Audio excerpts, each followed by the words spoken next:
about developing the Canadian National Standard on Community Paramedicine Programs. Ron?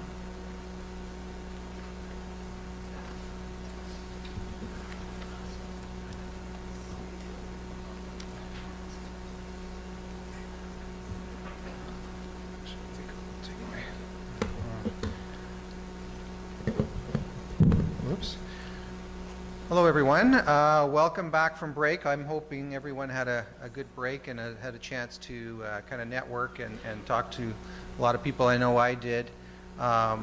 In my line of work, it's all about networking and sharing information.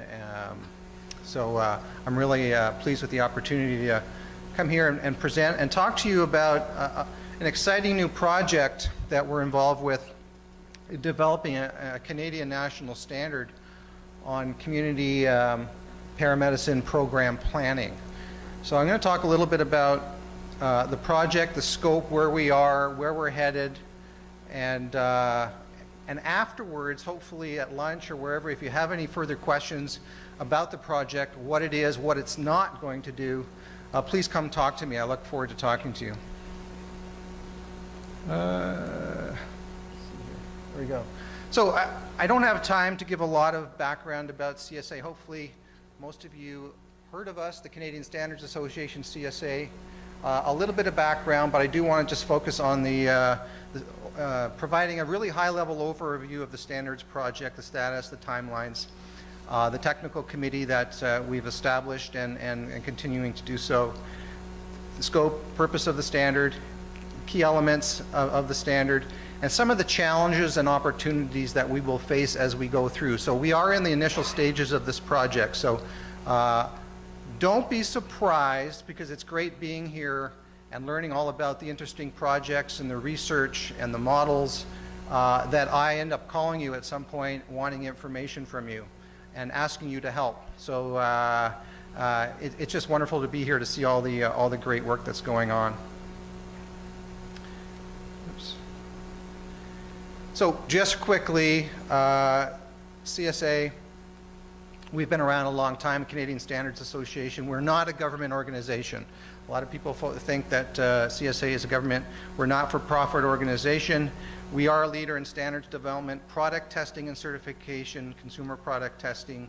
We are accredited through the Standards Council of Canada. CSA is the largest standards development organization in Canada. On our testing and certification division, we have offices all over the world. We certify and test products to a multitude of things, and you probably see our little CSA mark on a lot of products, electrical products, whatnot. So we've been around a long time. We do have an extensive experience in the development of standards for first responders, emergency management, security. My portfolio of work in the standards division is the development of standards for emergency management, risk management, working with first responders in terms of first responder safety, security. I work with police, fire, and paramedics in developing, for example, protective equipment standards, CBRN standards, things like that. And I do have to say that the paramedics are the best group to work with, so by far. There are no firefighters or police in the audience, right? Good. So if you've ever been involved in the development of a CSA or a National Standard of Canada, we do follow a very rigorous process in terms of standards development.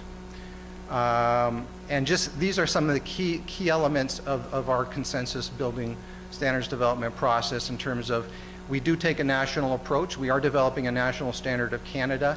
It is a multi-stakeholder participation.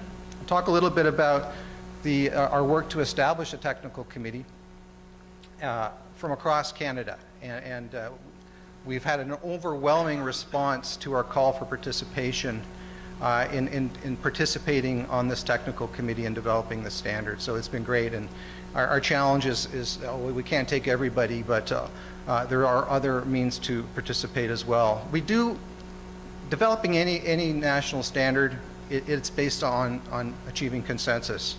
That's the decision-making process. We can't have one group dominate. We have a balanced committee matrix. I'll talk a little bit about that. It is a very open and transparent process. And there are opportunities as we go further down the line. There will be a period for public review. So anybody can see the draft standard that's been developed by the committee and provide comment on that, on the draft. And there's a requirement for the technical committee to address every single comment that gets submitted. Standards are living documents. So the nice thing about this is when we do develop the standard, I'll talk a little bit about the scope and purpose later, it is a living document, and under our accredited rules, we have to at least every 5 years review the standard and update it. So it is a living document, and we do obviously see as technology changes, as we learn more about community paramedicine, we will update the standard accordingly. So it is a living document. Harmonization is very important. What we've been doing recently in terms of looking at what's out there in the world. And I'll talk a little bit about our research there. And again, we have that recognized accredited process through the Standards Council of Canada for determining that due diligence and rigor. So, status of the project. The project was approved just recently in January of 2016. It is funded, supported through the Canadian Safety and Security Program, CSSP, and other partners. So other partners include Paramedic Association of Canada, the Paramedic Chiefs of Canada as well. So we've contract, we're all in place. We've developed terms of reference for the technical committee. We did do a call for participation, as mentioned, overwhelming response. And so we've established the committee, and part of that is still ongoing. What was important when we were developing the terms of reference and the scope for the project is the liaison, the alignment with related activities across the country, including the work that the Paramedic Association of Canada is doing on their framework, on their roles, on their competency profiles. And we're working closely with the PAC working group on community paramedicine, and maybe some of you have been involved with that. Since before January, over the past year or so, our focus has been doing research and the collection of reference materials, publications, and talking to folks like yourself, doing a lot of stakeholder consultation about what you're doing. And it's so great to be here to learn, and this is an ongoing process as we go through the standards development process, about learning about all the great work that you're doing, because all that will help inform the standard. And so again, don't be surprised if I call you. We did have a first kind of kickoff meeting held May 24th at our CSA office in Toronto, and I think we got off to a great start. The estimated time for completion of the project is March 31st, so we are on a fast track here. Because of that, one of the things that we did as part of that initial research and collection of materials is, based on all that information that we've collected and talked to experts like yourself, we did develop a draft or a seed document that we provided to the technical committee. That's the basis for the start of their work, and to use that as a kicking off point of view. So I think we got off to a great start. So on a technical committee, we have our committee chair, we have a committee chair and a vice chair. I'm the CSA project manager, and on the committee, and again, this is typical of every standards committee, CSA committee, we have this formula for technical committee membership. We have voting and non-voting committee members. At any time during a meeting or meetings, we can invite additional people as observers or guests, or subject matter experts if we're dealing with a particular area or topic. So it is fluid from that perspective. So in order, again, part of our accredited requirements is, again, to have a balanced committee. We call it a balanced committee, so no one group can dominate. So we are, within our terms of reference for the committee, we have a matrix category made up of maybe four categories of users. And again, those are members representing paramedic service organizations, for example. And again, we want to try to have geographic representation or balance across the country. Both And it's not restricted to Canadians. And some of you folks that are sitting here that are on this technical committee from outside, from Australia, from the US, for example. So it's not restricted to Canadians. We have a government or regulatory interest on the committee, general interest. Again, it's not just paramedics, but we're also, because we're talking about integrated healthcare delivery here in terms of other organizations on the committee, whether it's from healthcare associations, home care, researchers, academics, that type of thing, and obviously the educational institutions, service providers, that type of thing as well. So a really well-rounded technical committee. So the purpose of the standard is, and I have some additional information I'll leave on the table over there if you want a bit more, but just at a very high level, is really to provide guidance to fully understand the context, key considerations, and essential elements for community paramedicine program development. Think about it as a roadmap for community paramedicine program development. Scope, provide a framework and a systematic approach for paramedic services and their partners wishing to establish community paramedicine programs. And importantly, it's not the intent of the standard to promote uniformity in the structure of a program, but encourage organizations to implement programs appropriate to the community's needs and available resources. We all know that a one model or one size fits all, it doesn't work. I mean, every community will have different needs, types of programs that may suit them, that type of thing. So it really is a planning tool. So the standard and the C document that we've developed currently outlines kind of what we consider key elements within the standard, within the framework. And those are definitions and abbreviations. We have guiding principles for CP programs. And sorry, I'm just going to put on my glasses here to kind of give you some examples of what I mean by guiding principles. Again, having strong governance, being patient-centered, needs-based, integrated, sustainable, competent, public and stakeholder engagement. Those are examples of kind of those key guiding principles. And again, a lot of this information came from a lot of the great research and work out there. And again, the committee will use this as a basis for continuing their work.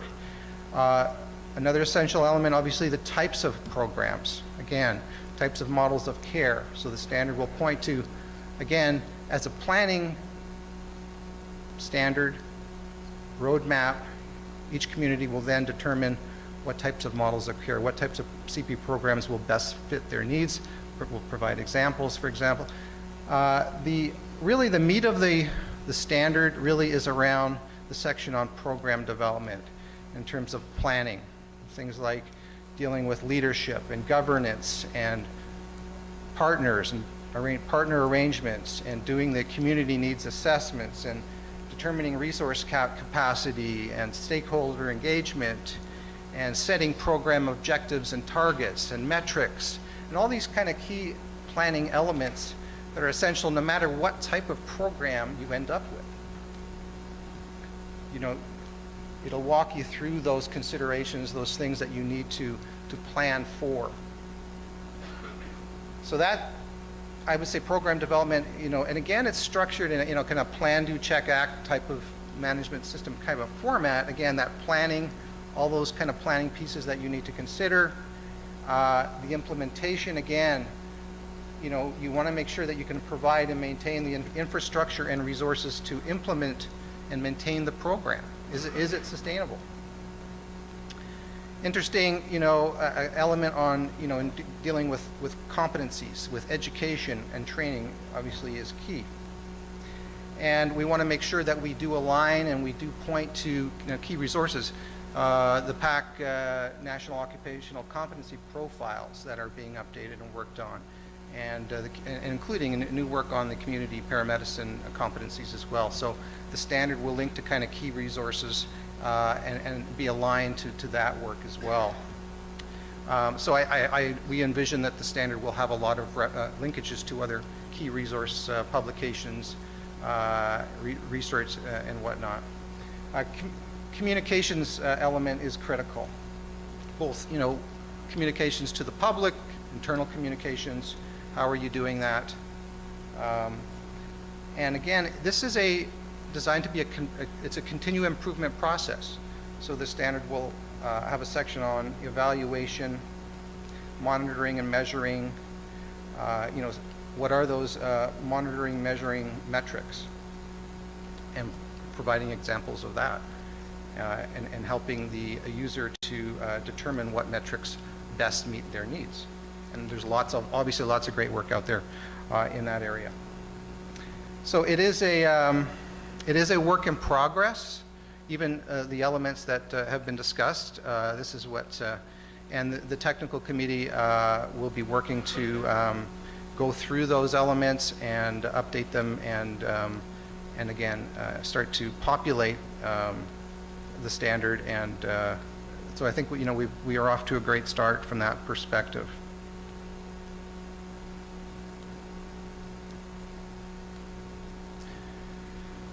In addition, we anticipate having a number of annexes in the standard, and again, these are, I consider, tools or checklists that an organization can use to, whether they're performance checklists, home assessment checklists, dealing with clinical guidelines. One of the the questions is, how far do we go into clinical best practices or guidelines?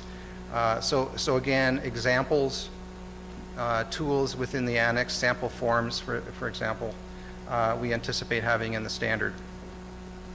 So as we kicked off during our first meeting, some kind of key issues that we've identified for consideration by the technical committee. Again, in terms of the C document, the draft that we've developed, will it meet the needs of the users? Do the guiding principles reflect reality? And we had some really interesting discussions on those guiding principles at the meeting. How much detail should we provide on competencies, for example? Or do we point to key resources? Should the standard outline training curriculum requirements? Is this a prescriptive standard? It should, shall, guidance versus a set of requirements for program compliance. And I think the committee is obviously this is more of a guidance tool, guidance standard.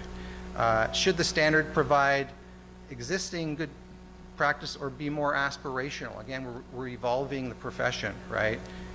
So these are key questions for the technical committee.